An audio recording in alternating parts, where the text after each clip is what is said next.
All right, so I'm going to show you two exercises. One's going to be a preparation for the next exercises. And what I see more often than not is that people don't know how to activate their abs. And this will give you a simple way to activate your abs through a movement. Because if you can't activate your abs while doing a movement, then there's a disconnect. And that's where pressure and stress can be put on the discs. On top of that, a lot of people are doing ab exercises completely wrong, and in fact, it's causing more damage to their back and their discs because they don't have the support and they're too strong on one side and weak on the other side. And so this will give you a simple way to activate the core muscles that will help support the spine and take pressure off your lower back. So the first exercise we're going to do is a simple spinal lift. Right? It's not a crunch because a lot of people associate crunching with spinal flexion, and spinal flexion is curling of the spine. This will just be raising your spine up and keeping it neutral, but you'll activate deep muscles. This will be the prep exercise for the next thing that we do when we're on all fours, and I'll show you in a second here. But let's get into the first exercise. So what you're going to do first is you're going to lay back on the floor. Always use your elbows, especially if you're dealing with back pain, to take stress off your lower back. You're going to put your feet flat on the floor, heels about a foot from the butt.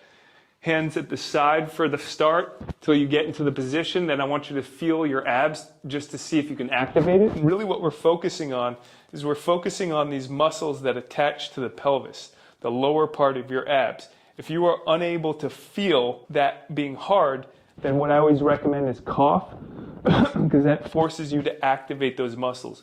Once you're in that position, you can now put your hands on your lower back because there's a small curvature that's there. This will just help protect you from going into spinal flexion. And so what we're going to do is we're going to tighten our abs, get our spine in neutral, and then we're just going to lift our head and our shoulders up. If you can see, I'm kind of shaking because my nervous system is really active. I'm sending impulses to my core to fire the muscles. And when I do that, I'll start shaking. And so you might notice the same thing. So I'm going to tighten my abs, and I'm just going to raise my shoulders up and come back. Raise my shoulders up and come back. And I can do repetitions of this.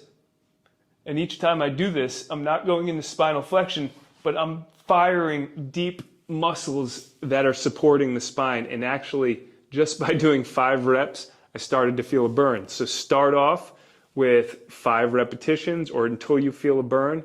Take a rest, do another set, take a rest, do another set. You can do these to supplement with our back program. And you can do these daily and add on the amount of reps that you're doing. For example, today you might start with 5 reps. Tomorrow you might do 6 or 7.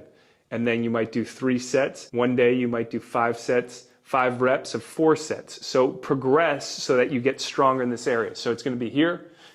Again, we're just raising up, back down. 2, and remember, you're utilizing the abs. You're connecting your mind with all the muscles here as you raise up. And you're just lifting your shoulder blades and your mid-back off. Okay, repeat again. Start off to a point that you start to feel the burn, you start to feel the abs activate, rest, and then repeat. This is how the body creates a stimulus to make us stronger. So that's exercise number 1. It's a variation of a crunch that is healthy for your back. It's not going to add more stress and great for your abs and the core that helps protect your spine. Now the next exercise we're going to do, I'm going to flip over here. So all I have to do is turn around. All right, so I'm going to turn around. I'm going to put my hands below my shoulders, about shoulder width apart, knees below the hips. And this is another core exercise. The first exercise I showed you is preparation for this exercise.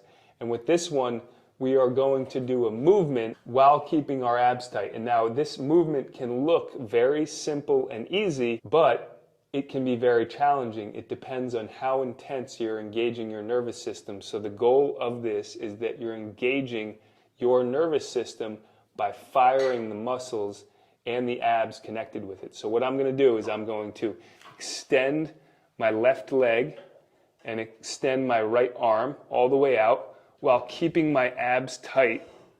And then I'm going to slowly bring the elbow to the knee and touch, and then repeat. And while I'm doing this, I'm doing with intent to fire the muscles in the abs as I'm bringing it together and keeping them fired as I'm going back and forth. So we're going to repeat again. This is also firing your glutes and your abs and the area around here. So this will help mobilize, stabilize, and strengthen weak areas that are connected with back pain. And so we're just going to switch sides and do the same thing. Extend with intent. We're activating the nervous system. And then elbow to knee and squeeze, and then extend, keeping the glutes tight, glutes strong. And again, same for this exercise, is you're going to do about, let's say, 5 to 10 reps on each side. If you can do more, do it. You want to do it until there's a stimulus, and the stimulus would be, this is getting challenging, this is getting hard, this is burning. Stop and rest, and then repeat. The repetition of the sets and the reps is where you get the benefit, the long-term benefit of the strengthening of those areas, so that your body is protecting your back, and that your back feels looser, the pain's gone, you feel stronger and better, so that you can do more things throughout the day that maybe you couldn't have with the back pain. So I hope you guys found this helpful. Go ahead and comment below, and have a great day.